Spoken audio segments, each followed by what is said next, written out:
Alright, what I wanted to talk to you about on the way to the video is these vape dispensary things, these disposable vape pens. They're being thrown on the ground at an alarming rate, and the birds and the ocean fish and that sort of thing are eating them. They're getting washed into the waters as usual. They look like a cigarette lighter, and the younger crowd, 15 to 35, are the ones that are throwing them on the ground.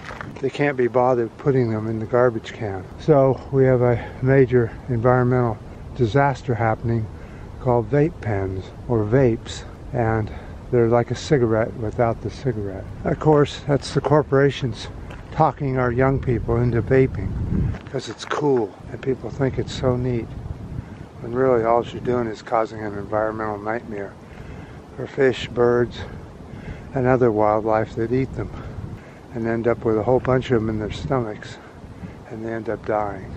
Let's go up here and do a video on this wet, drippy, foggy morning.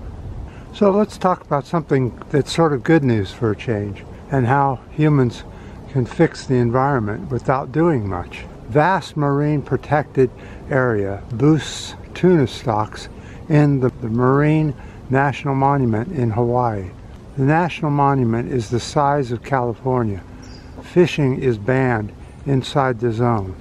A spillover effect has boosted tuna stocks in nearby waters. On fishing boats, catches from yellow tuna had increased by 54% around these areas, and big-eyed tuna by 12%, and all fish species combined by 8%. The monument was created in 2006 to protect biological and cultural resources. Marine protected areas are seen as a vast tool to safeguard the oceans. The call for 30% of the world's oceans to be protected by 2030 goes out. So here's the thing. If you protect vast areas of the ocean from fishing, you'll end up building up the fish stock, and you can have narrow areas where you can fish through these protected areas and get good catches, and we can protect our fisheries that way. And the thing is that, see, these protected areas are only put into effect when Democrats here in the U.S. are in office. The liberals have to be in office to get these protected areas done. The only right-wing leader that we ever had that cared about the environment was Richard Nixon, and we saw what happened with him. But other than that, if you put in a right-wing government, you will not get protected areas in the ocean. You will not get forests that are protected. They'll use them for whatever they can do, cut them down, put oil derricks in, housing for the wealthy. It's so important that we protect these areas that are so small and so minor now. And when we protect an area, there's always a spillover effect of wild animals and fish that spill out into the non-protected area, and then they can be fished or hunted and not destroy the entire ecosystem.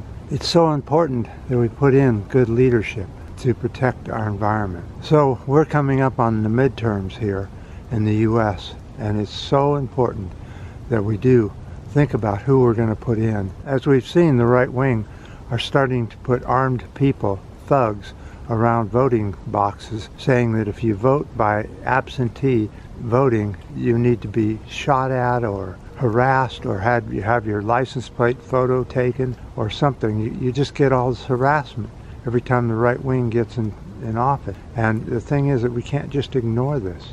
This is something that happens constantly, all the time. Here in the U.S., we seem to love vigilantes and thugs to be in charge of our environment. Now, a lot of people think that polling is a way to gauge whether a certain party is going to win or not. Polls are mostly taken from right-wing landlines.